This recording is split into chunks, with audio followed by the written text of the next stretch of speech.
Muy buenos días para todos. De nuevo, gracias por estar conectados a este simposio de investigaciones en salud de la Universidad del Valle.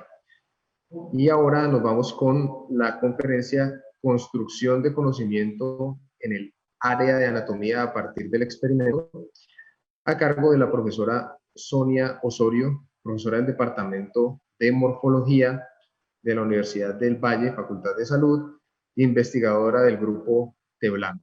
Adelante, profesora, y gracias por estar aquí. Buenos días, profesor Julián, muchísimas gracias. Agradezco al simposio por permitir participar en esta ocasión. Voy a presentar esta ponencia llamada Construcción de conocimiento en el área de anatomía a partir del experimento que hemos trabajado con la profesora Janet Zúñiga, que somos profesoras del Departamento de Morfología. Entonces, para iniciar, pues, un segundito. Tenemos que el estudio de la anatomía macroscópica pues se incluye en todas las facultades de salud del mundo. Se ha considerado que es muy importante para la educación de pregrado y posgrado, puesto que permite conocer la organización del cuerpo humano y poder acercarnos pues a este conocimiento inicial. Generalmente se ve en los primeros semestres para luego a partir de allí poder conocer otras asignaturas mucho más especializadas. Básicamente, como haciendo un recorrido rápido de cómo se ha manejado la enseñanza-aprendizaje a lo largo del tiempo, pues encontramos que antes del siglo XVI la enseñanza-aprendizaje de la anatomía humana se realizaba a través de libros. Estos libros eran escritos por diferentes médicos, científicos, filósofos, que a partir de observaciones en órganos animales, pues se hacía esta descripción anatómica y a partir de estos libros entonces se hacía esta enseñanza. Ya en el siglo XVI aparece Vesalio, conocido como el padre de la anatomía moderna, quien incluye entonces un cambio en este proceso de enseñanza-aprendizaje, incluyendo la disección cadavérica como herramienta fundamental para el aprendizaje. Esta disección pues sigue manteniéndose hasta la actualidad como un recurso muy importante para poder entender cómo están organizadas las diferentes estructuras del cuerpo humano. Ya en el siglo XX aparecen nuevas tecnologías que permiten enriquecer todos estos procesos, como son las endoscopias, las imágenes diagnósticas, las radiografías, y todas estas imágenes nos permiten poder observar una anatomía en vivo, enriqueciendo estos procesos de enseñanza. Y ya en el siglo XXI, como en todas las áreas del conocimiento, se incluyen todas las tecnologías de la información y la comunicación para poder trabajar en este momento en área de anatomía. Tenemos diferentes aplicaciones, software, que nos permiten enriquecer estos procesos. Algunos estudios que se han realizado en cuanto a la enseñanza, aprendizaje y evaluación en el área de anatomía en algunos países, de cómo se concibe esa enseñanza, pues se ha encontrado que la mayoría se inclinan por un modelo tradicional, entendido como una enseñanza centrada en el contenido y centrada en el profesor. Entonces, digamos que hay todas unas corrientes que empiezan a involucrar mucho más a esta mirada del aprendizaje. La universidad también en toda su reforma curricular se ha inclinado más a incluir unas actividades no solo de enseñanza, sino también unas actividades de aprendizaje. De allí nos surge la pregunta de qué manera la actividad experimental favorece la construcción de conocimiento en el área de anatomía.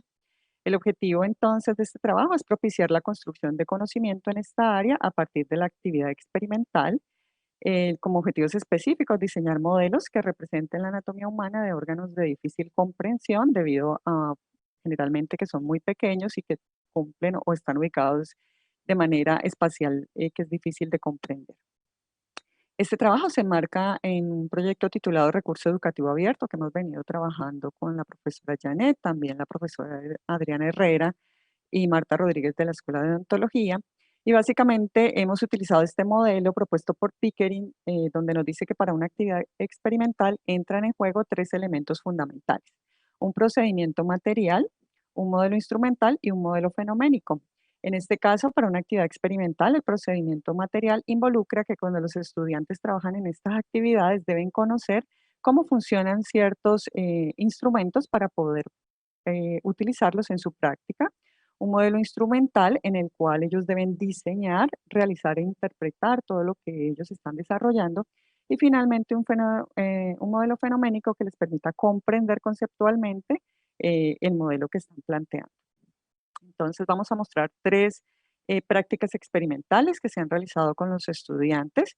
Estas prácticas han surgido por inquietudes de los mismos estudiantes, quienes a partir de la revisión de los diferentes temas se han inquietado por conocer mucho más sobre ellos. Entonces tenemos la primera práctica llamada diseño de 3 técnicas de disección de ojo bovino para el aprendizaje de la anatomía de ojo humano. En este caso, los estudiantes hicieron una revisión bibliográfica en ayuda con la bibliotecóloga María Teresa Alarcón. Se hizo toda la revisión de bases de datos sobre diferentes técnicas de disección, sobre diferentes guías, y a partir de toda esta revisión y de una exploración de diferentes ojos bovinos, pues los estudiantes crearon 3 técnicas de disección. La primera técnica incluye una disección que permite observar las estructuras, los órganos externos, poder identificar el globo ocular y los músculos extraoculares. La segunda técnica incluye diferentes cortes coronales en el tercio más anterior o posterior del globo ocular para poder identificar las estructuras internas del ojo y poder observar cómo están organizadas las estructuras. Y la tercera técnica pues incluye un corte sagital de este ojo bovino que atraviesa longitudinalmente hasta el nervio óptico y permite identificar las estructuras en in situ, pudiendo comparar o diferenciar todos los medios de refracción.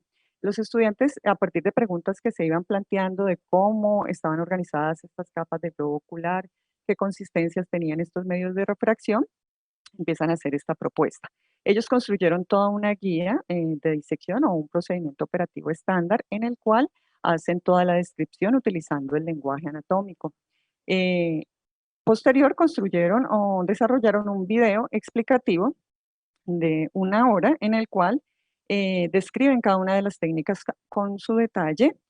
Este video se hizo en colaboración con la Oficina de Comunicaciones de la Facultad de Salud también. Finalmente, los estudiantes hicieron la presentación en el segundo Congreso Peruano de Ciencias Morfológicas. Todos estos eh, viajes que han hecho los estudiantes han sido con apoyo de la universidad. La segunda práctica experimental corresponde a la creación de un modelo 3D de oído. Entonces tenemos que los estudiantes también cuando estudian sobre el oído humano, pues se encuentran con es una estructura anatómica muy pequeña que no es posible visualizarla en los cadáveres y lo que encontramos generalmente son modelos anatómicos que no son tan fieles a la realidad ni permiten como comprender los tamaños de las diferentes estructuras. Debido a ello, entonces, unos estudiantes se interesaron en estudiar mucho más este oído y plantearon la creación de un modelo 3D de oído. Acá en la imagen inferior estamos observando una base de cráneos, un cadáver que se encuentra en estado de conservación en el laboratorio de anatomía, y allí entonces tenemos un corte transversal en una vista superior. Los estudiantes, a partir de toda una revisión bibliográfica y de hacer una propuesta en la cual crearon un esquema de disección que les permitiera, a partir de referentes anatómicos, extraer la porción petrosa del hueso temporal basados en referentes como el conducto auditivo interno, la porción más alta del hueso petroso temporal y también el hiato del nervio petroso mayor, identificando diferentes referentes anatómicos, pudieron hacer la extracción de esta estructura. A partir de allí empezaron a hacer disección y modelado a través de una técnica llamada como osteoplastia y pudieron identificar los canales semicirculares, la cóclea, la membrana timpánica con todos sus referentes y pudieron extraer los huesos de oído medio. Hicieron mediciones de estas estructuras, fotografías que permitan enriquecer todo el material que tenemos para la enseñanza-aprendizaje. Los estudiantes posteriormente se reunieron con un ingeniero biomédico quien colaboró y participó en el diseño de este modelo 3D, que voy aquí a abrirlo. Este modelo lo encontramos en la plataforma SketchUp, allí lo compartimos. Este modelo entonces se hizo en ayuda con el ingeniero y también con algunas imágenes tomográficas que permita entonces rotar la estructura tridimensionalmente y se manejaron algunas convenciones de color para poder diferenciar las piezas anatómicas. Está libre el modelo y es posible que lo podamos utilizar. Me perdí en la presentación. Y los estudiantes hicieron la presentación de todo este esquema y de la disección en el Congreso Panamericano de Anatomía que se realizó en Chile también. La otra práctica experimental corresponde a el diseño de un simulador de impulsos nerviosos. Este surge también por la inquietud que tienen los estudiantes. Son estudiantes, recordemos, generalmente pues de segundo semestre, donde ellos se hacen preguntas porque no comprenden muy bien cómo se da el impulso nervioso. Entonces, a través de poder representar en su mente estas estructuras, pues quisieron hacer un simulador que permitiera entender mucho mejor cómo se puede dar esta inervación. Lo hicieron a través de una representación de la caja torácica y diseñaron algunos circuitos eléctricos que pudieran entonces simular los nervios intercostales y todos los plexos nerviosos que se encuentran dentro de la caja torácica. Este simulador pues ha tenido bastantes avances, los estudiantes se han visto interesados, especialmente un estudiante quien ha querido seguir avanzando sobre él, y en este momento pues se encuentra un prototipo mucho más avanzado que permita poder comprender el dolor referido y el dolor visceral, más o menos cómo funciona. Los estudiantes también hicieron la presentación de este simulador en el Congreso Panamericano de Anatomía que se realizó en Argentina eh, en el año pasado. Todas estas herramientas que hemos venido trabajando pues permiten enriquecer todo lo que tenemos en el Museo de la Universidad del Valle. La idea es poder seguir avanzando en la construcción de diferentes herramientas que permitan comprender o representar diferentes estructuras del cuerpo humano. Por aquí entonces tenemos una cita del profesor Edwin García que pertenece al IEP. La experiencia misma que permite comprender y dar explicaciones a ciertos fenómenos. Esto implica hacer la actividad experimental y su importancia en la construcción de conocimiento. Entonces tenemos que Molina en el 2015 en su tesis de maestría hace una comparación de la guía de laboratorio con la práctica de la actividad experimental y nos permite entonces comprender un poco mejor cómo funciona en la construcción de conocimiento. Generalmente cuando pasamos una guía de laboratorio a los estudiantes, que generalmente en el área de anatomía solemos hacerlo, pues allí el tipo de experimento es muy descriptivo, narrativo, lineal y metódico. Le estamos diciendo qué es lo que hay que hacer, cuál es el paso a paso. En estos casos donde los estudiantes son los que proponen, son los que se hacen las preguntas, son los que empiezan a interrogarse, pues es mucho más demostrativo y hace que ellos entonces estén construyendo ese conocimiento al preguntarse diferentes eh, preguntas que les permite ir avanzando en ese conocimiento. En cuanto al modelo fenoménico, pues cuando le pasamos una guía de laboratorio, se brinda toda la información y se le dice pues cómo va a llegar al producto final. En este caso, el experimentador o el estudiante en esta práctica actúa bajo su propio interés. Como les digo, generalmente estas prácticas se han iniciado en la asignatura, pero han continuado, los estudiantes han pasado a otras asignaturas y han continuado interesados en seguir avanzando por sus propios intereses. Entonces, el simulador de impulsos nerviosos ya está en un prototipo mucho más avanzado. Lo que vimos de oído igual, digamos que inició con una disección, pero fue avanzando al modelo 3D y en este momento pues ya tenemos una impresión tridimensional que está en el museo con esta estructura que se realizó basado en una disección cadavérica, entonces pues se acerca mucho a lo que realmente encontraríamos en un paciente real. El procedimiento material, pues se menciona el listado de materiales que debe utilizar cuando utilizamos una guía de laboratorio, le decimos qué debe utilizar, de qué tamaño, en qué momento, pero en estos casos, pues el experimentador es el que tiene que proponer, buscar el material que necesita, estudiar de cómo se utiliza.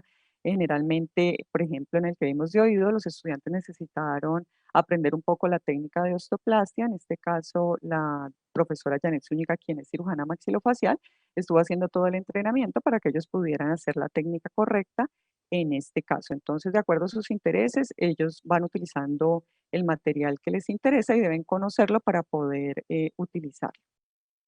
En cuanto al modelo instrumental, en una guía de laboratorio, el experimentador, pues bajo las órdenes de la guía, actúa según los propósitos del autor del texto, ¿cierto? Que según lo que quiera encontrar este autor. Pero en este caso, pues él se ve implicado en el diseño, en la realización, en la interpretación de todo lo que va encontrando, cómo funcionan y empiezan a ser pues mucho más creativos. Actualmente hicimos un curso de preanatomía ahorita en pandemia, lo hicimos a través de esta plataforma Zoom y una de las tareas era que los estudiantes pudieran entonces hacer propuestas de acuerdo a sus intereses y encontramos también unos trabajos muy interesantes que correspondieron a disección de rodilla bovina para estudiar las estructuras articulares. Algunos propusieron la escritura, animación e ilustración de un cuento para comprender, por ejemplo, el plexo braquial. Entonces, pues estamos inclinándonos un poco más como hacia estas actividades mucho más participativas de parte del estudiante. Entonces, como conclusión, tenemos que la participación activa en la actividad experimental supera la demostración y facilita la confrontación de pensamiento. Los estudiantes, a través del diseño, elaboración de los modelos, comprenden a profundidad la anatomía, en este caso, pues de oído, ojo y caja torácica, siendo creativos y han adquirido destrezas quirúrgicas, propuesto y analizado proyectos que les han permitido participar en eventos adquiriendo competencias como el uso comprensivo del conocimiento. Si nosotros hablamos con alguno de estos estudiantes en este momento, ellos generalmente tienen un conocimiento a profundidad de estas estructuras en la parte anatómica, la pueden explicar, la pueden representar de diferentes maneras, entonces consideramos que ha sido pues una experiencia muy positiva. Muchísimas gracias.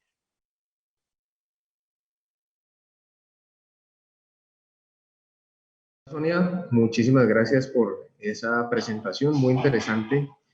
La verdad que estos temas que son fundamentales porque son nuestra razón de ser como educadores se tocan poco y es muy importante el trabajo que ustedes hacen. Muchísimas gracias. No hay preguntas.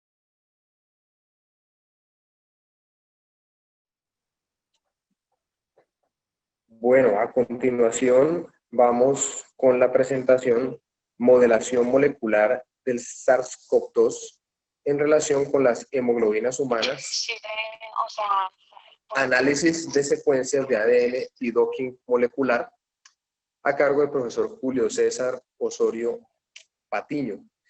El doctor Julio César es biólogo con un PhD en ciencias biomédicas y profesor de la institución universitaria Colegios de Colombia. Bienvenido, profesor, y adelante. Muchas gracias, doctor Julián. Básicamente, la idea de este trabajo fue intentar modelar molecularmente algunas relaciones que podían existir o que presentíamos que podían existir, algunas hipótesis del SARS-CoV-2 con las hemoglobinas humanas. Para esto hicimos un análisis molecular de secuencias de ADN y docking molecular. Los autores de este trabajo, como comentamos ya, es Julio César Osorio Patiño, perteneciente a UNICOC y al Grupo de Ciencias Odontológicas, y el doctor Julián Andrés Ramírez, perteneciente a la Universidad del Valle, al Grupo MACOS. Deme un segundo. Ok, básicamente vamos dándole contexto a por qué investigar el SARS-CoV-2. La Organización Mundial de la Salud la declaró una pandemia y sabemos que a la fecha en los epicentros de esta pandemia, donde hay mayor cantidad de infección registrada, son Estados Unidos, India y Brasil, claramente en una relación de densidad poblacional con estos países. Hay que considerar que el SARS-CoV-2 pertenece a los coronavirus y los coronavirus hacen parte de la microevolución y evolución de las poblaciones humanas. Y normalmente los coronavirus nos enferman, generan infecciones respiratorias muy leves que ni siquiera nos damos cuenta. Pero desde el 2002 hemos comenzado a tener infecciones con coronavirus que generan síndromes respiratorios agudos bastante fuertes. El primero reportado fue en el 2002 en China. Tuvo una velocidad de contagio, una capacidad de infectar a otras personas de más o menos de 2 a 4 personas, y la tasa de mortalidad fue del 10%. Este fue bautizado como el SARS-CoV-1. En el 2012 volvemos a tener otro coronavirus que tiene gran capacidad de infectarnos y hacernos daños, que fue el MERS, el síndrome respiratorio de Oriente Medio. Y tuvo una menor capacidad de infección a individuos susceptibles y una mayor tasa de mortalidad, llegando al 35%. Un segundo, yo minimizo esto. Ya. Pongo esto por acá. Perfecto. Del 35%. Ahorita en el 2019 llega entonces el COVID-19 o el SARS-CoV-2, se ha dispersado en todo el mundo. Al día de hoy, a las 7 de la mañana, habían 41 millones de personas infectadas. Había cobrado la vida de 1.132.732 personas, por una tasa de mortalidad del 2,8%. Estos son los datos de la Universidad Johns Hopkins, donde podemos ver cada uno de los países y sus tasas de mortalidad. Colombia está un poquito abajo de Argentina, ya tocando el techo de 1 millón de personas infectadas. Entonces, es una realidad actual, y por eso es tan importante intentar hacer ciencia básica y ciencia aplicada en relación con el SARS-CoV-2. Algo muy rápido del ciclo infectivo del virus. El virus tiene una espícula, que es la espícula S, que funciona como una llave y se relaciona con un receptor que tienen muchas células de nuestro cuerpo, especialmente los neumocitos.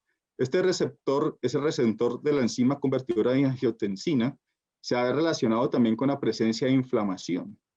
Y algunas enfermedades que hemos notado que tienen mayor susceptibilidad a padecer una infección severa, también tienen cuadros de inflamación asociados. Eso es como la diabetes, la enfermedad cardiovascular, la obesidad. Entonces, básicamente, estas personas pueden comenzar a presentar mayor cantidad de receptores de angiotensina.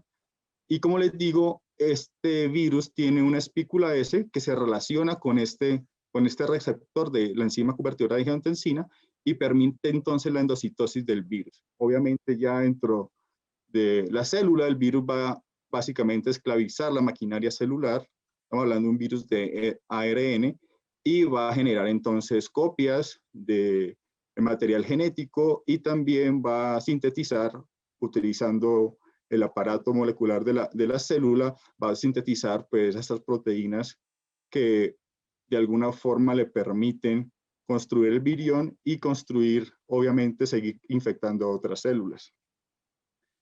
Ya dentro de un alveolo pulmonar, este virus va a buscar entonces los neumocitos que están expresando este receptor, y esto va a permitir la infección de estas células. Los neumocitos son muy importantes porque básicamente generan esa capa de superfactante pulmonar que permite de alguna forma que el pulmón pueda generar la expansión y contracción. Cuando tenemos ya una infección como tal, esta infección genera una cascada de citoquinas proinflamatorias. Esto va a hacer también que lleguen al lugar de la infección otras células del sistema inmune, como los macrófagos, los neutrófilos. Estas a su vez van a liberar sus diferentes granulocitos o sus diferentes elementos que modifican la matriz extracelular, la remodelan, y esto genera claramente daños alveolares, un edema pulmonar y la formación de estas membranas hialinas, que en conjunto hacen parte de un síndrome de estrés respiratorio agudo que disminuye la capacidad pulmonar de las personas.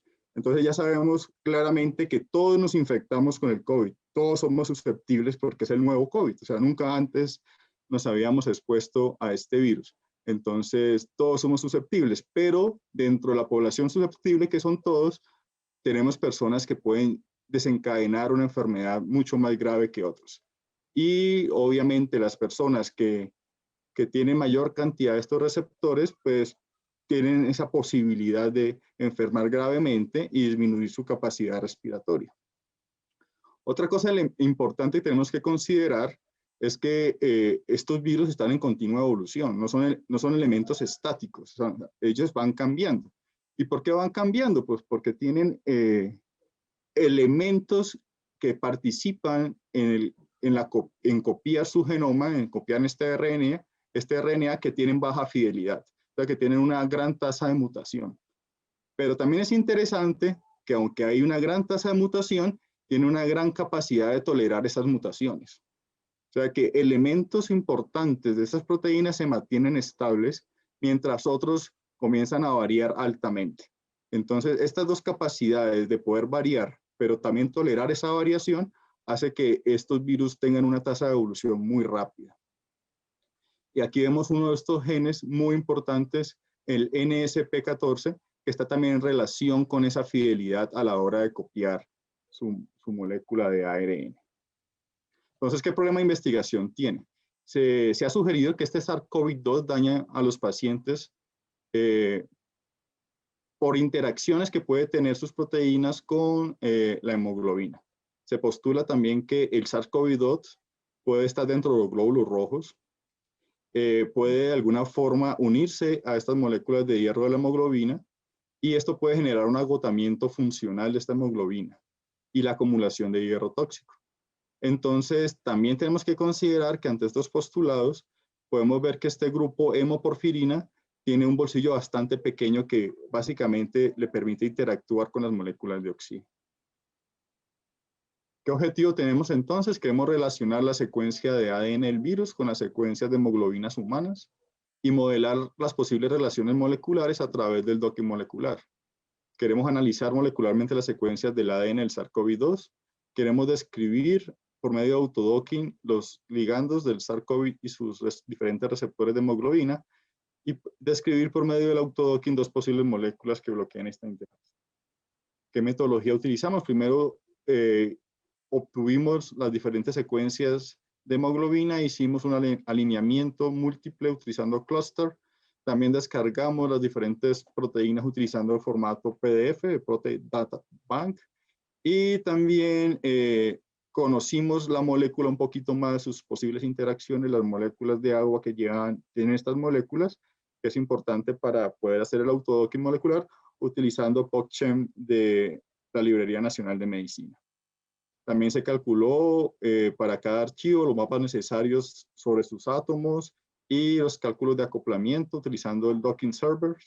Y estos son los receptores que se utilizaron. Se utilizaron entonces hemoglobina carbomonóxido de humana embriónica, el estado embrionario. Se utilizó también una hemoglobina humana fetal y una hemoglobina oxigenada humana.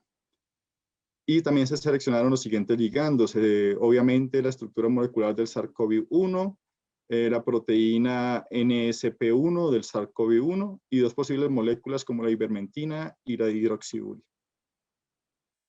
Aquí vemos entonces cómo se hizo el alineamiento de secuencia y cómo se logró calcular este alineamiento de secuencia utilizando Cluster W. También vemos que al hacer este alineamiento se pudo hacer un árbol filogenético para determinar las posibles relaciones que tenían las hemoglobinas con el SARS-CoV-1, encontrando que la subunidad epsilon de la hemoglobina fetal embrionaria era la que tenía mayor identidad con un 93%. Además, quisimos hacer, cuando hicimos el análisis de sustitución de nucleótidos, pudimos ver entonces las secuencias de hemoglobina humana en relación con la secuencia del SARS-CoV-1 y determinamos cuál era la mejor manera de analizar estos datos. Vimos entonces que la región del SARS-CoV-2 presentó mayor identidad con la subunidad alfa de la hemoglobina 1. También hicimos un modelo de sustitución de nucleótidos, donde pudimos encontrar que una región de aproximadamente 178 aminoácidos tenía alta identidad con secuencias de hemoglobinas humanas.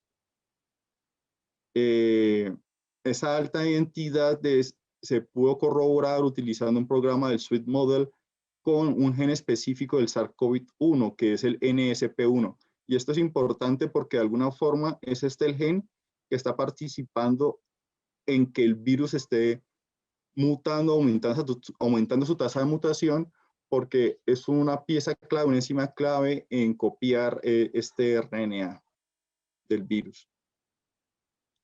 Aquí ya utilizando el docking molecular, el autodocking molecular, utilizando el programa UCSF Quimera, comenzamos a ver las diferentes moléculas de forma tridimensional.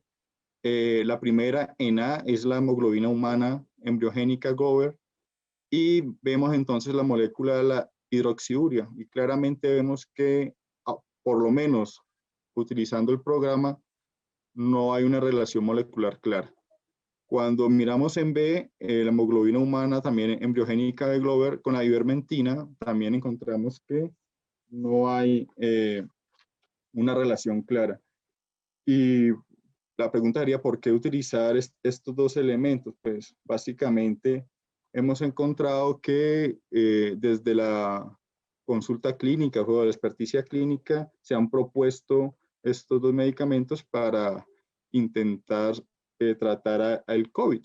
Entonces, pues, de alguna forma queríamos ver si por lo menos bioinformáticamente se podían estar relacionando estas moléculas de alguna forma.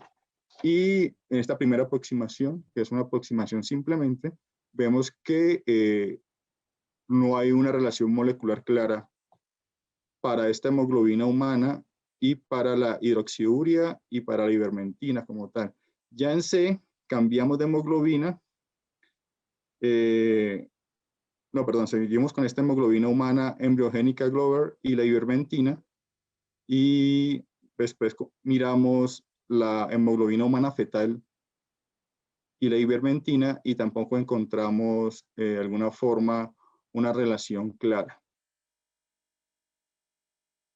Cuando hicimos la modelación ahorita con una hemoglobina humana oxigenada, encontramos que el mecanismo de fusión de membrana del SARS-CoV-2 sí lo penetraba. Básicamente lograba atravesar esa oxihemoglobina humana. Eso fue para nosotros bastante interesante. Pero cuando colocamos de alguna forma los dos medicamentos, tanto la ivermectina como la hidroxiuria, no encontramos claramente una relación con este tipo de hemoglobina y con el mecanismo de fusión de membrana. Pero cabe resaltar que esto fue muy interesante, poder ver que sí había una relación molecular entre el mecanismo de fusión de membrana del SARS-CoV-2 y esta hemoglobina humana oxigenada. Después quisimos ver específicamente, habíamos visto molecularmente que había una identidad con un gen específico del virus, que era el NSP1. Entonces quisimos ver específicamente este gen en su posibilidad de relacionarse molecularmente con las hemoglobinas y encontramos que básicamente en B había una pequeña aproximación, o debe ser claramente el lugar donde había esta identidad donde se pudieron relacionar. Aquí la vemos en B. No sabemos si esto es suficiente para tener un cambio o algún tipo de relación más profundo. ¿Qué podemos discutir? En nuestro estudio, a través del análisis de las secuencias de ADN y residuos desde las proteínas, encontramos una mayor identidad entre las hemoglobinas humanas evaluadas y el gen NSP1 del SARS-CoV-2. ¿Por qué es importante? Pues el NSP1 está muy relacionado con la copia y las mutaciones que pueda tener la molécula del RNA del virus. También inhibe la traducción del huésped al interactuar la subunidad ribosómica 40S. Y al suprimir la expresión de este gen, el NSP1 facilita la expresión de genes virales, que aumentan entonces la interacción con células infectadas y también la evasión de la respuesta inmune del huésped. Por otro lado, en nuestro estudio pudimos visualizar cómo el mecanismo de fusión de membrana del SARS-CoV-2 penetra la oxihemoglobina humana. A partir de este estudio no tenemos evidencia de que la oxihemoglobina logre mantener su integridad, relacionarse con el SARS-CoV-2, pero se pudo visualizar cómo el mecanismo de fusión de membrana del SARS-CoV-2 logra atravesar la oxihemoglobina humana. ¿Qué conclusiones tenemos? Obviamente se muestra la posible relación entre las hemoglobinas humanas y el dominio SARS-CoV-2, el NSP1. También se logra demostrar que por lo menos en sílico existe una posibilidad de interacción molecular entre el SARS-CoV-2 y las hemoglobinas humanas, pero el enfoque de este trabajo no nos permite sugerir si esta interacción puede suceder en la realidad. Pues requerimos entonces hacer análisis de proteínas in vivo que permitan ver y tener evidencias más concluyentes al respecto. De antemano, muchas gracias. A la Universidad del Valle, al profe Julián y a todos ustedes por escucharnos. Muchas gracias.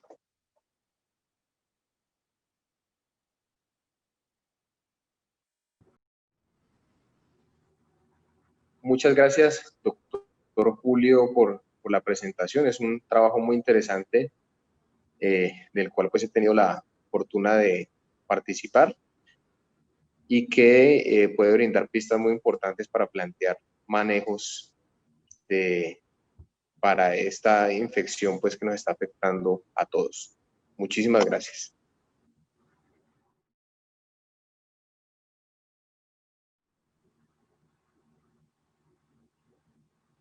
Muy bien, continuando con esta jornada académica de nuestro simposio de investigaciones en salud de la Universidad del Valle, vamos con la conferencia Dolor neuropático y catastrofización del dolor en pacientes con trauma raquimedular, a cargo de la doctora Sara Gabriela Pasichaná.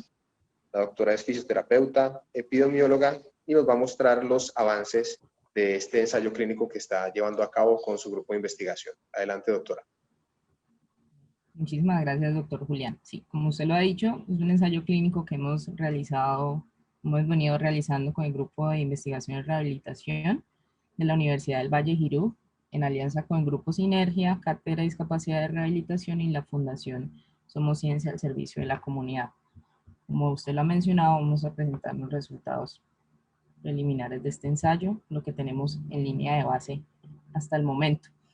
Para ponernos en contexto con la problemática, pues el trauma raquimedular es una lesión a nivel de sistema nervioso central y pues es causada, por ejemplo, en países como Colombia, principalmente por eventos de violencia, eventos de tránsito y lesiones no intencionales o llamadas accidentales. Nosotros sabemos que esta problemática a nivel global genera aproximadamente 12.000 casos anuales. Incluso aquí en Colombia se sabe que el trauma raquimedular, de cada 1.000 personas admitidas a UCI, 12 son pacientes con este tipo de lesiones. Y el tema con esta lesión es que tiene unas complicaciones bastante graves a nivel clínico que afecta pues la salud mental y física de la persona que lo padece. Entonces encontramos que son personas que sufren de depresión, que tienen problemas con espasticidad, las úlceras, depresión, infecciones y pues desarrollan vejiga e intestino neurogénico. Una de las complicaciones pues, que más afectan a las pacientes con trauma raquimedular es el manejo del dolor. Se estima que aproximadamente el 80% de los pacientes con trauma raquimedular sufren de dolor nocioceptivo y neuropático, y es una de las complicaciones, digamos, que afectan más la calidad de vida de la persona, de las personas que lo sufren. Entonces genera un impacto negativo. Dentro de ese, digamos, 80% que se refiere como al tipo o al porcentaje de personas afectadas con este manejo del dolor, se encuentra el dolor neuropático, que tiene una prevalencia de 53% aproximadamente, según algunas revisiones y metaanálisis que hemos encontrado. Incluso en algunos llegaría hasta el 70%, se ha reportado que ha sido así, que esta complicación, digamos, es prevalente en ese porcentaje. Es uno de los aspectos importantes cuando hablamos de dolor, es la catastrofización del dolor, que está entendida como una percepción mental negativa y exagerada respecto a la experiencia del dolor, y esta experiencia pues puede ser percibida como real, como anticipada. Digamos, el dolor neuropático, que también es una respuesta, digamos, incrementada o en algunos momentos desproporcionada respecto al daño tisular que hay. Además tiene este otro tipo digamos, de procesos, como es la catastrofización, que incluso exacerba mucho más la respuesta a los estímulos externos dolorosos, y más, digamos, ahora que estamos hablando del dolor neuropático, que ya de por sí es una respuesta desproporcionada del dolor, pues frente a los agentes externos, a las fuerzas externas, y pues tenemos que estas personas con dolor neuropático pues presentan unas sensaciones de quemazón y de ardor en la zona donde están afectados, punzantes, hormigueos, corrientes. Entonces la afectación es bastante terrible para estas personas, y aparte pues que existen estos procesos cognitivos y emocionales que están mediando la respuesta al dolor y que están generando problemas, por ejemplo, de depresión, ansiedad, incremento en el uso de fármacos, limitación de sus actividades diarias, por supuesto, esto genera más discapacidad y peor pronóstico o peor adherencia a los tratamientos farmacológicos cuando está todo este proceso cognitivo y emocional alrededor del dolor. Entonces, por esto, pues nosotros hemos pensado probar otras alternativas. Digamos, el dolor neuropático es principalmente tratado farmacológicamente, y hemos pensado en qué alternativas complementarias a este tratamiento farmacológico pueden ser beneficiosas para los pacientes con dolor neuropático, ¿sí? Sabemos, por ejemplo, que la hidroterapia sirve para el manejo de síndromes dolorosos de difícil tratamiento como la fibromialgia, la esclerosis múltiple, el Parkinson, incluso es beneficiosa, digamos, en pacientes que sufren, digamos, de eventos cerebrovasculares, ¿sí? Y pues esta hidroterapia también ha estado relacionada con un mejoramiento en la percepción del dolor.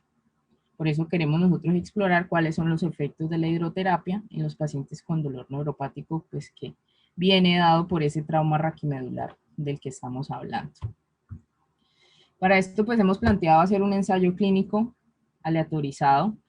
Hemos pues puesto las dos intervenciones a probar con un grupo de intervención que son los pacientes que eran atendidos por hidroterapia con un protocolo estandarizado que incluso se revisó con expertos en neurorehabilitación, y asimismo el grupo de control que recibía terapia física estándar o terapia física habitual, también protocolizado, sin embargo, de acuerdo pues a lineamientos internacionales del manejo y del ejercicio terapéutico en población con trauma raquimedular, ¿no?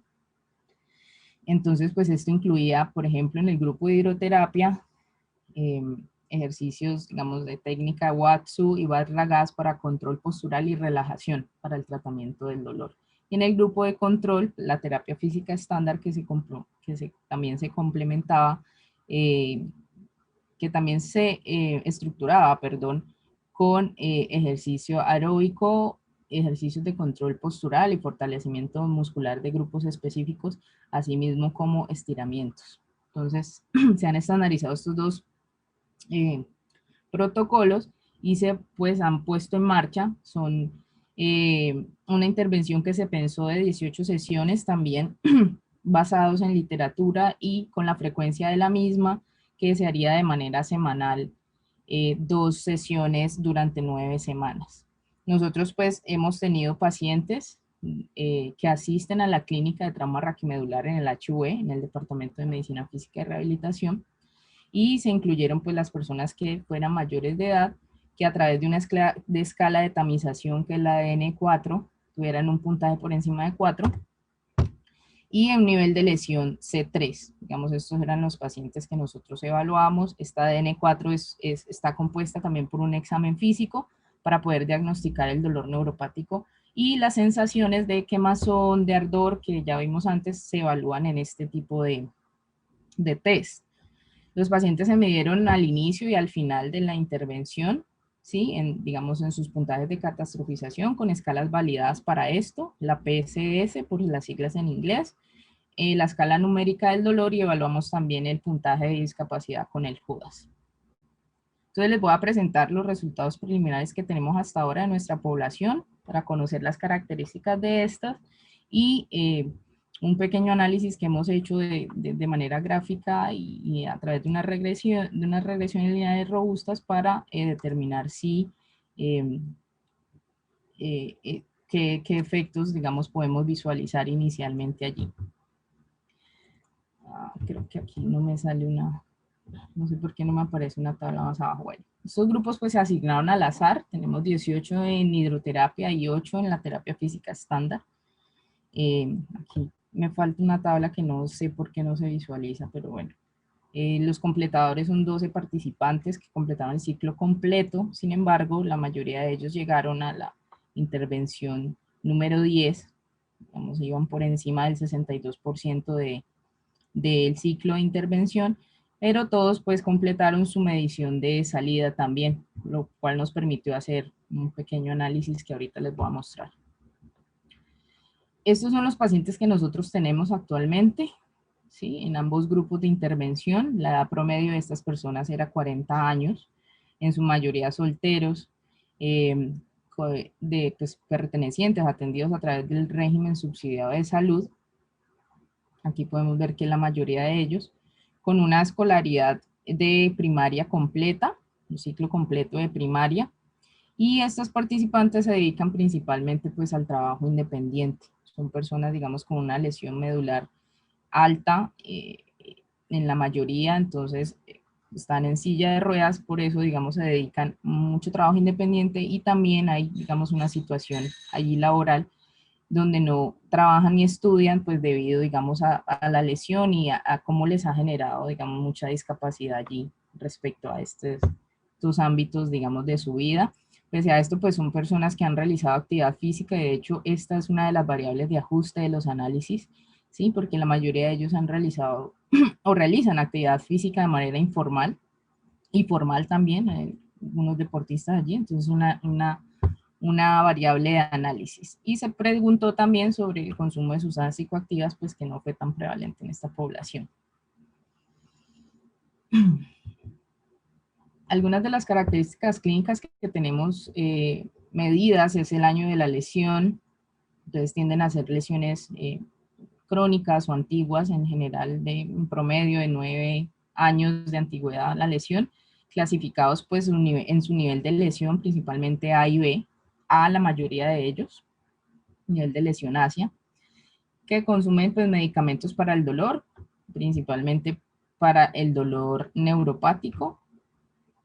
Y tenemos aquí los puntajes de la escala numérica de dolor, que pues son puntajes, digamos, de dolor moderado en ambos grupos de intervención.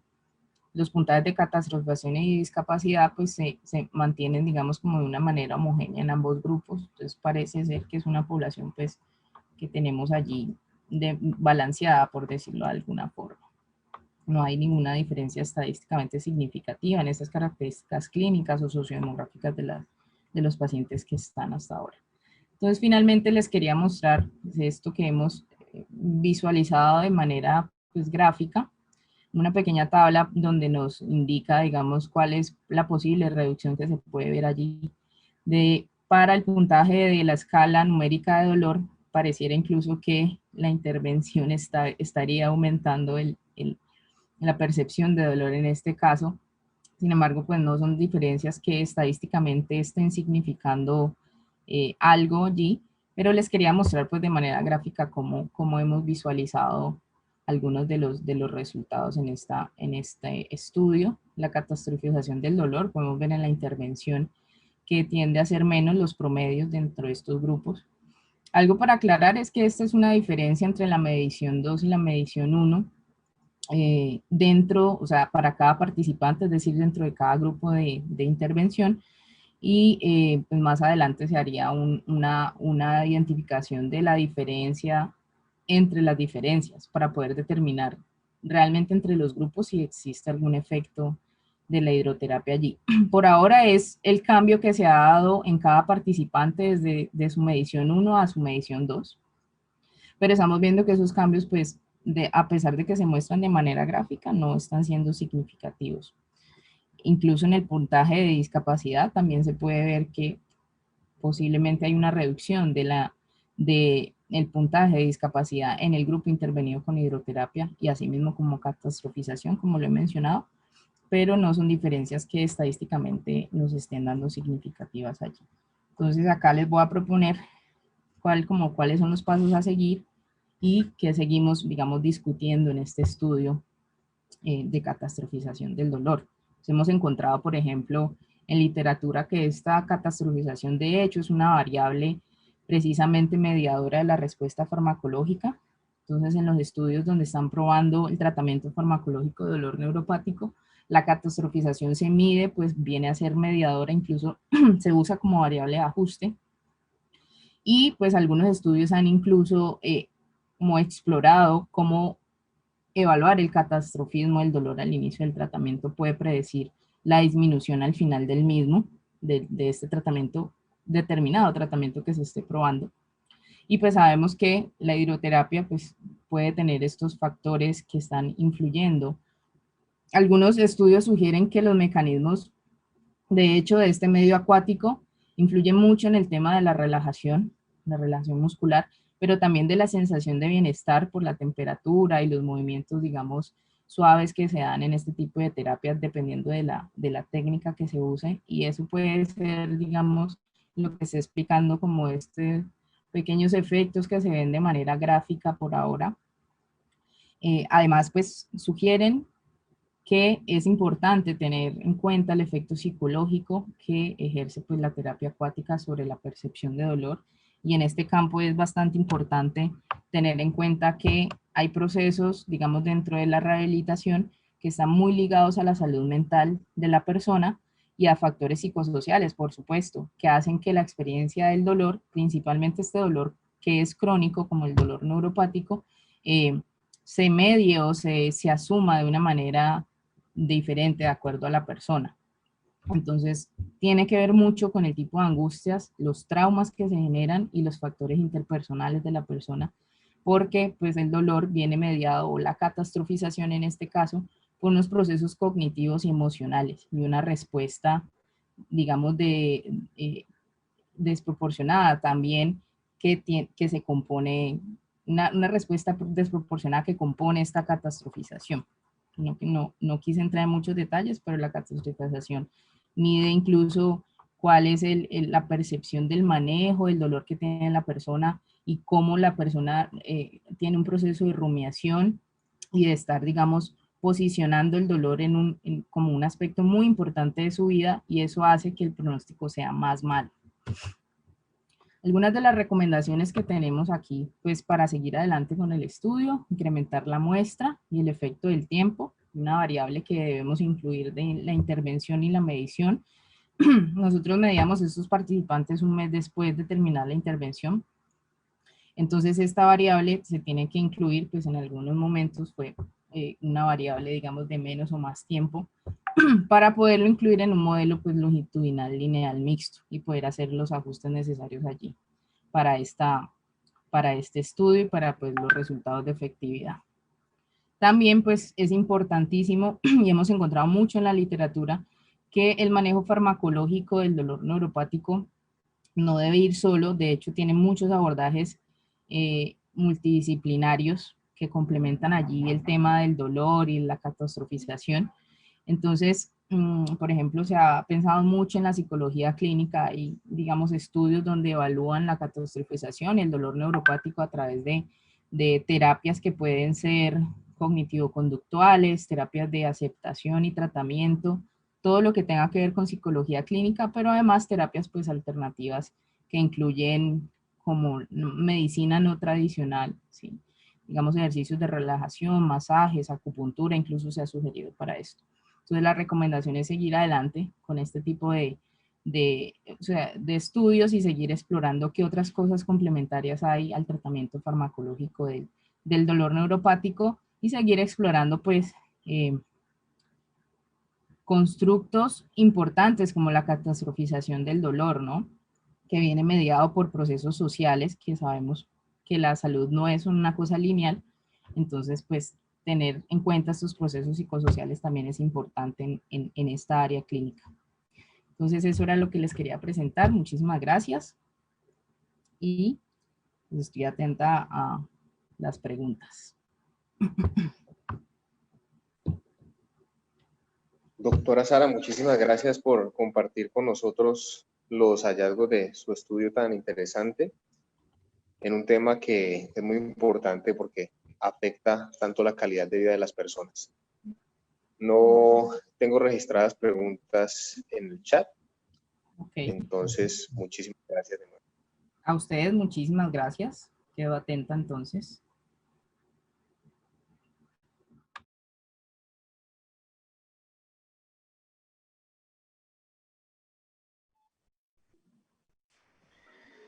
Continuando con nuestra jornada, vamos ahora con la presentación Análisis espacial de la mortalidad cardiovascular en Cali durante el periodo 2010 a 2017.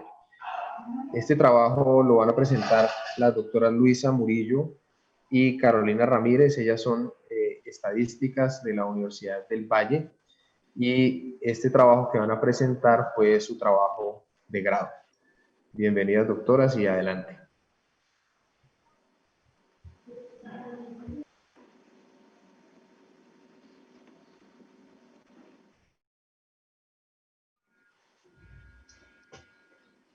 Muy buenos días a todos. Muchas gracias, doctor Julián, por la presentación.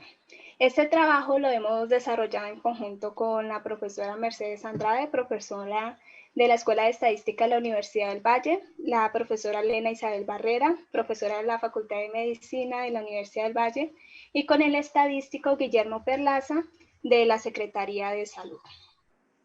Bueno, de acuerdo a la situación que se está viviendo a nivel mundial de esta pandemia, en los estudios se han encontrado que de los casos de mortalidad relacionados con la COVID, la mayoría se han presentado en personas con enfermedades no comunicables, dentro de las cuales se encuentran las enfermedades cardiovasculares. Bueno, pues el 90% de las personas con COVID que han presentado una enfermedad severa son personas que han tenido enfermedades no comunicables, y el 30% de las personas con COVID con alguna infección leve son las personas que tienen enfermedades no comunicables. Según información del Instituto Nacional de Salud, reportado el martes 20 de octubre del 2020, de las 29.272 muertes que se registraron en Colombia, más del 65%, registradas en Colombia por COVID, más del 65% se presentaron en personas mayores de 60 años. Hay que recordar que según la Organización Mundial de la Salud, las enfermedades no comunicables y las enfermedades cardiovasculares se presentan con mayor frecuencia en personas mayores de 70 años. Esto nos da indicios de que hay una relación de las enfermedades no comunicables con los casos de mortalidad por COVID. Según el análisis de situación en salud ASIS de Colombia, publicado en el año 2018, en Colombia, como para el Valle del Cauca, la tasa de mortalidad fue mayor por las enfermedades del sistema circulatorio en el año 2017, siguiendo por las enfermedades isquémicas del corazón, después las enfermedades cerebrovasculares y después las enfermedades hipertensivas.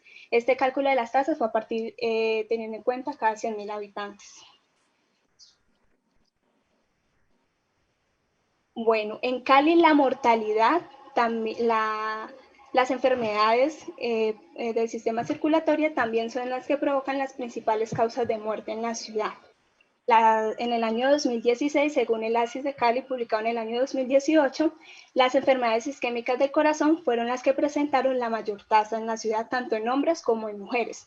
Después le siguieron las enfermedades cerebrovasculares y después las enfermedades hipertensivas.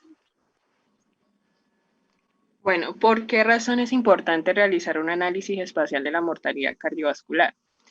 En estudios que se han realizado se han encontrado que la ocurrencia de la enfermedad puede variar de acuerdo a la ubicación geográfica, y esto puede deberse a factores o condiciones diferentes a las características individuales, entre las cuales se encuentra el acceso a servicios de salud, en los cuales se ha encontrado que pueden afectar directamente en poder reducir la mortalidad cardiovascular. También se ha encontrado que la exposición en el año 2015, la exposición a partículas menores a 2.5 micras, han generado o han producido el desarrollo de 17,1% de casos de enfermedad coronaria y 14,2% de casos de enfermedades cerebrovasculares. Por lo tanto, hemos establecido como objetivo general determinar la distribución espacial de la mortalidad cardiovascular en Cali durante el periodo 2010-2017. Como objetivos específicos, determinar la distribución espacial de los riesgos poblacionales con base en las razones estandarizadas de mortalidad cardiovascular en Cali, determinar la autocorrelación en el riesgo poblacional de mortalidad cardiovascular e identificar las comunas de Cali con riesgos significativos de mortalidad cardiovascular en el periodo 2010-2017. Bueno, algunos materiales y métodos que utilizamos en el desarrollo de este estudio de tipo descriptivo fue que las fuentes de datos fueron los certificados del DANE digitados en una base de datos por la Secretaría de Salud Municipal de Cali, y el estudio se realizó en el municipio de Cali, el cual está compuesto por 22 comunas que conforman el perímetro urbano de la ciudad y 15 corregimientos que conforman la zona urbana. La definición del caso eran los casos de mortalidad no fetal con certificado del DANE residente en Cali con causa básica según el código CIE-10 durante el periodo 2010-2017. La clasificación de las enfermedades del sistema circulatorio según el código CIE-10 se muestran en la tabla 3, donde nos indica que los códigos para la clasificación de estas enfermedades eran desde el I00 hasta el I99. Bueno, nosotros hicimos un análisis epidemiológico en el cual primeramente hicimos la estimación de la tasa mediante el método de ajuste directo, utilizando como población estándar el censo. Bueno, primeramente hicimos un análisis epidemiológico en el cual estimamos las tasas mediante el método de ajuste indirecto, utilizando como población estándar la población de Cali del año 2018. Después calculamos la variación temporal a partir del porcentaje de cambio. La estimación de las tasas lo hicimos para reducir el efecto de la variable edad en la mortalidad cardiovascular. Posteriormente hicimos un análisis espacial utilizando como unidad de análisis las comunas y estimamos la razón estandarizada de mortalidad cardiovascular a través del método indirecto, utilizando como tasa de referencia las tasas específicas del año 2018. Posteriormente, para reducir el efecto de aquellas comunas que tenían una población pequeña, hicimos un ajuste de estas razones estandarizadas mediante el método empírico bayesiano local de Marshall. Finalmente, utilizamos para identificar aquellas comunas o aquellas zonas en las que habían aglomeraciones, utilizamos pruebas de autocorrelación espacial mediante los índices globales como el I de Moran, el índice empírico bayesiano y el índice CDR. Y utilizamos también el indicador local de asociación espacial CDR para identificar cuáles eran esas comunas que presentaban aglomeraciones de riesgos altos. Bueno, con respecto a los resultados, durante el periodo 2010-2017 se registraron 121.254 muertes en Cali y dentro de estas el 23,76% correspondieron a mortalidad cardiovascular, que representaba en total 28.804 muertes. De esas 28.000, el 48,5% eran hombres y el 51,5% mujeres. Analizando la distribución de las causas de muertes en Cali, encontramos en el año 2010 que de las 12.763 muertes de residentes en Cali, el 63,89% correspondieron a enfermedades no transmisibles. Dentro de estas, las principales fueron las enfermedades cardiovasculares, con un porcentaje del 39,31%, siguiendo el cáncer, las enfermedades respiratorias crónicas, del sistema digestivo, del sistema genitourinario y la diabetes. Analizando este mismo comportamiento, en el año 2017 se encontró que de las 15.729 muertes registradas en dicho año, el 64,6% correspondieron a enfermedades no transmisibles. Al igual que en el año 2010, las enfermedades cardiovasculares fueron las principales causantes de muerte dentro de estas enfermedades no transmisibles, correspondiendo a un 41,23% de las muertes. Analizando las tasas estandarizadas de mortalidad cardiovascular en Cali, encontramos que las tasas durante el periodo 2010 al 2017 en hombres fueron mucho mayor que mujeres, incluso superando la tasa global de Cali. Del 2010 al 2017, la tasa estandarizada de mortalidad incrementó un 10,38% en los hombres y en promedio anualmente incrementaba 1,51%. En mujeres, del 2010 al 2017, el incremento de la tasa fue del 9,30%, en promedio incrementando anualmente un 1,51%. En Cali, el porcentaje de cambio fue de 9,11% y anualmente en promedio incrementaba un 1,34%. Analizando también como estos porcentajes de cambio por comunas, encontramos que la comuna 22, que está ubicada en el sur de la ciudad, tuvo un incremento en la tasa durante el periodo 2010 al 2017 del 48,42%, siguiendo a la comuna 15, que está ubicada como en la parte oriente de la ciudad, con un incremento en la tasa del 43,57%. Estas dos comunas fueron las que presentaron el mayor incremento. Ya analizando como el mayor decrecimiento en la tasa, se observó que la comuna 12 tuvo un decrecimiento del 11,85% durante el periodo 2010 al 2017 y la comuna 3 del 11,37%. En la comuna 18 la variación temporal fue del 1,22%, fue muy poca en comparación con las demás comunas. Analizando las tasas estandarizadas de mortalidad por causa específica durante el periodo 2010-2017, encontramos que las tasas de mortalidad hipertensiva de las enfermedades hipertensivas fueron las que presentaron los mayores valores, siguiendo las enfermedades cerebrovasculares y luego las enfermedades isquémicas en todo Cali. Es decir, que estas fueron las principales causantes de muertes por enfermedades cardiovasculares. Analizándolo por sexo, encontramos que en hombres también se observó el mismo comportamiento a nivel de Cali, y es que las enfermedades hipertensivas, siguiendo las cerebrovasculares y las isquémicas, fueron las que presentaron las mayores, fueron las que ocasionaron las mayores muertes en Cali. Y en mujeres, a partir del año 2012, las enfermedades hipertensivas tuvieron las tasas más altas, siguiendo las cerebrovasculares y las isquémicas. Comparando entre hombres y mujeres, las enfermedades hipertensivas en hombres presentaron tasas mucho más altas que las mujeres. Bueno, ya realizando un análisis espacial de esos riesgos de mortalidad cardiovascular, durante el periodo 2010 al 2017 se observa que en general las zonas ubicadas en el oriente de la ciudad y en el sur de contando la comuna 22, fueron las que presentaron los mayores riesgos de mortalidad cardiovascular en Cali. Entonces, en la zona oriente se identifica más en las comunas 21, en la comuna 14 y en la comuna 15. También observamos que la zona que presenta los menores riesgos de mortalidad cardiovascular en general son las comunas ubicadas en el oeste y en el noroeste, como son la comuna 1, la comuna 2 y la comuna 19.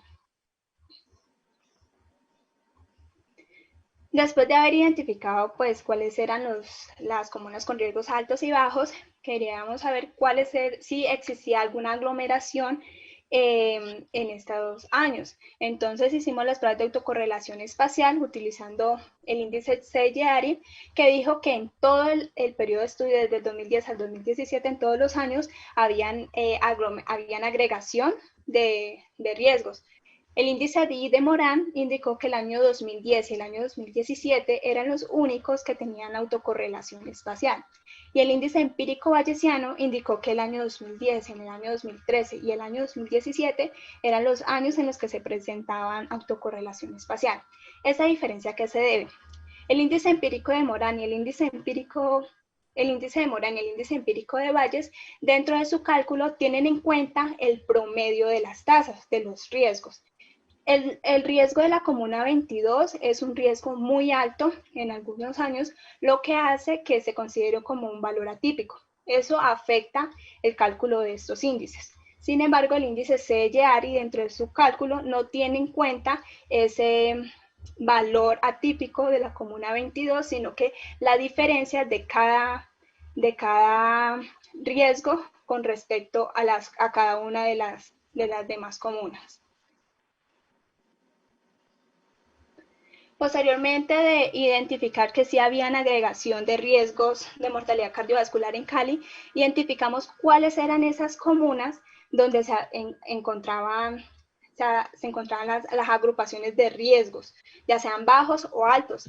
Y encontramos que en general las comunas con riesgos significativos eran la comuna 1 y 2, que como lo dijimos anteriormente eran las que presentaban los riesgos bajos, y las comunas ubicadas en el oriente de la ciudad, como son la comuna 21, la comuna 14, la comuna 15 y la comuna 13. Estas eran las que presentaban, donde se encontraban aglomeraciones de riesgos altos. También encontramos en algunos años algunas aglomeraciones, como por ejemplo en el año 2014 en el centro de la ciudad, que son en las comunas 10 y 11, y en el año 2010 en la comuna 12, que presentó también un riesgo significativo. Como conclusiones, tenemos que la mayor proporción de muertes en Cali se presentó por enfermedades cardiovasculares.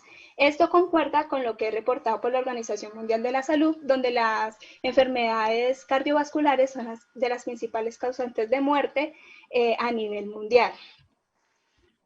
Posteriormente, la mortalidad cardiovascular con mayor tasa en Cali fue la debida a enfermedades hipertensivas, siguiendo la enfermedad coronaria, lo cual difiere con lo que es reportado por Colombia ACIS del año 2018, donde la enfermedad que tiene una mayor tasa de mortalidad son las enfermedades isquémicas del corazón.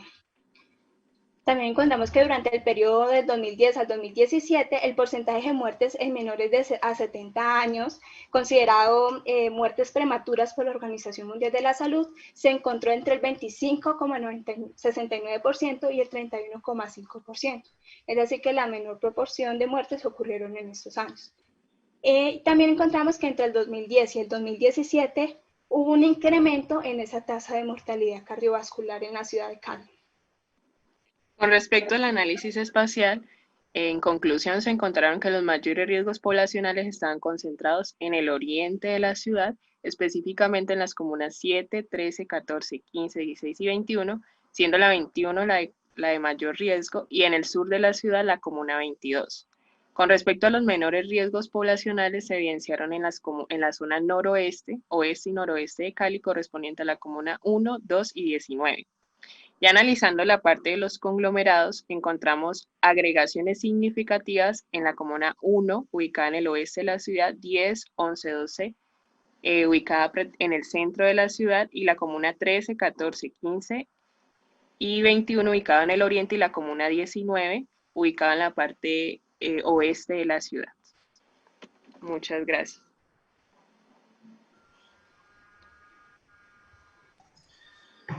Doctoras Luisa y Carolina, muchas gracias por mostrarnos los resultados de su trabajo tan importante y que permite a los tomadores de decisiones de la ciudad tomar medidas para tratar de disminuir estas mortalidades por enfermedades cardiovasculares. Muchísimas gracias. Gracias. Muchas gracias a ustedes. Por la oportunidad.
Por el chat nos encontramos con una pregunta sobre cómo obtener información sobre CDTs. Entonces les quiero comunicar que para resolver todas esas dudas pueden escribir al correo investigasalud@correounivalle.edu.co o comunicarse con Claudia Ivonne al teléfono 323-496-5598. Continuando con nuestra programación y para finalizar la jornada de la mañana, nos vamos con la presentación del trabajo Invaginación intestinal asociada a infección por virus SARS-CoV-2, reporte de caso, a cargo del doctor Manuel Alejandro Giraldo, quien es residente de tercer año de cirugía general de la Universidad del Valle y que realizó este trabajo con su tutor, el doctor Mauricio Figueroa. Bienvenido, doctor Manuel, y adelante. Bueno, muchísimas gracias. Como lo mencionó, vamos a evidenciar un caso que tuvimos acá en el HV, paciente pediátrico que tuvo las dos patologías concomitantes. En primer lugar, pues ninguno de mis coautores ni yo presentamos algún tipo de conflicto de interés. En primer lugar, lo que queremos es describir este caso de invaginación intestinal que estaba concomitantemente con una infección por virus del SARS-CoV-2. La justificación es que hasta la fecha solo se han reportado 4 casos, digamos como de esta concomitancia, siendo este el primero en Colombia. Se trata de un paciente de 8 meses, sin ningún tipo de antecedente de importancia, quien consulta por 3 días de evolución de alzas térmicas alrededor de 38 grados, deposiciones diarreicas sanguinolentas y dolor abdominal episódico. Al examen físico encontramos al paciente en regulares condiciones, con signos de irritación peritoneal y se palpaba una masa en el abdomen derecho. Este paciente con este cuadro clínico decidimos solicitarle una ecografía abdominal con una sospecha de invaginación intestinal. Esta ecografía nos aporta esta siguiente imagen que se llama la imagen en diana, en la que se puede ver como doble luz de un asa, este momento sería el asa del colon transverso, donde se veía doble luz pues, intestinal, y esto es un signo sugestivo de invaginación intestinal. En el hospital universitario, todo paciente pediátrico que ingresa con alzas térmicas o con síntomas constitucionales se decide llevar, siempre se hace el protocolo de COVID y por lo tanto el paciente se aísla en el área correspondiente y se ingresa a cirugía con todas las medidas de precaución y pues por supuesto se le toman sus pruebas como su PCR en este caso. Se decide llevar al paciente a cirugía de manera urgente, donde lo que se encuentra es una invaginación intestinal con la cabeza de esa invaginación ya en el colon transverso. Además, pues líquido intestinal en los 4 cuadrantes. Líquido peritoneal, perdón. Se decide hacer la reducción y lo que se encuentra es una isquemia de 20 centímetros de ilion distal, colon derecho y perforación en el ciego. Con este caso, lo que se decide hacer es una resección intestinal de toda esta área, pues, que se encuentra isquémica y abocarlo dejando una ileostomía y una fístula mucosa para considerarlo para un cierre diferido en otro tiempo. Durante el posoperatorio inmediato, es decir, un día después de que el paciente ingresa, se obtiene el resultado positivo para la PCR para el virus del SARS-CoV-2. Este paciente cursa, se traslada pues a la unidad de cuidado intensivo pediátrico, cursa inicialmente con una evolución irregular, sin embargo se logra el destete ventilatorio el segundo día, persiste el paciente con acidosis metabólica, dura con hilo intestinal alrededor de 4 días, lo cual no es lo esperado para estos casos. En estos casos normalmente los pacientes evolucionan bastante bien, empiezan pues a producir por la ileostomía muy prontamente, pero en este caso pues fue bastante lento. Posteriormente presenta dehiscencia de la herida quirúrgica, esto fue manejado simplemente por terapia intrastomal, sin mayores complicaciones, tolera progresivamente la nutrición hasta que va evolucionando pues satisfactoriamente y se logra egresar al paciente en un tiempo mucho mayor a los casos en los que no hay infección por SARS-CoV-2 concomitante. Es decir, tuvo una evolución postoperatoria más tórpido, más lento, pero finalmente pues fue hacia la mejoría y se pudo egresar el paciente. Para discutir un poco sobre este caso, la invaginación intestinal es la primera causa de obstrucción en niños menores de 4 años. El pico de incidencia está entre los 4 y los 10 meses y la tasa de presentación es de 2.5 a 1000 nacidos vivos. La mortalidad puede variar entre 0.1 y 9% dependiendo de la región y de las series. Algo importante para resaltar es que en este caso, por el protocolo de COVID que se realiza en el hospital, durante la cirugía no se tomaron fotos para poder evidenciar los hallazgos que aquí les estaba manifestando. De manera esquemática, solamente para recordar más o menos cómo se comporta una invaginación intestinal. Entonces, este tipo de infecciones, las infecciones virales en general, no solamente por SARS-CoV-2, son una de las principales etiologías de la invaginación intestinal, porque esto genera un cuadro gastroentérico y este cuadro gastroentérico facilita esta intussuscepción del intestino delgado sobre el intestino grueso. Pero desde que apareció este virus en el 2019 hasta agosto del 2020, que fue cuando manejamos este caso, solamente se habían reportado 4 casos de las, no podemos decir que una relación causal, pero sí de la asociación de las 2 entidades. Entonces, tener en cuenta que los síntomas gastrointestinales son los segundos en orden de importancia en los niños después de la fiebre, no se comportan como los adultos, que principalmente son tipos de síntomas respiratorios, y estos síntomas gastrointestinales en los niños pues, nos deben hacer sospechar que algo está cursando, y algunos de esos síntomas incluso pueden tratarse de patologías quirúrgicas. Hay estudios también que están sustentando la coexistencia de patología quirúrgica con infección por SARS-CoV-2 que demuestran que hay un desenlace posoperatorio más malo y que por lo tanto los pacientes incluso pueden elevar su mortalidad. Hasta el momento no se ha establecido una relación causal entre estas dos entidades. Para concluir, los síntomas gastrointestinales, como lo mencioné, son una importante manifestación del SARS-CoV-2, es decir, del COVID en los niños, y estos pueden ser aislados o pueden ser la manifestación de un síndrome más grande, de una patología más grande, como en este caso fue la invaginación intestinal. Entonces, podría haber una relación causal que hasta el momento no ha sido demostrada, pero recolectar estos casos poco a poco podría ayudarnos a encontrar esa relación causal y saber si la invaginación es una de las manifestaciones del coronavirus en niños, sobre todo en niños más pequeños. Agradeciéndoles a todos por su atención. Estos son mis datos de contacto y mis datos del ponente en ORCID. Muchas gracias.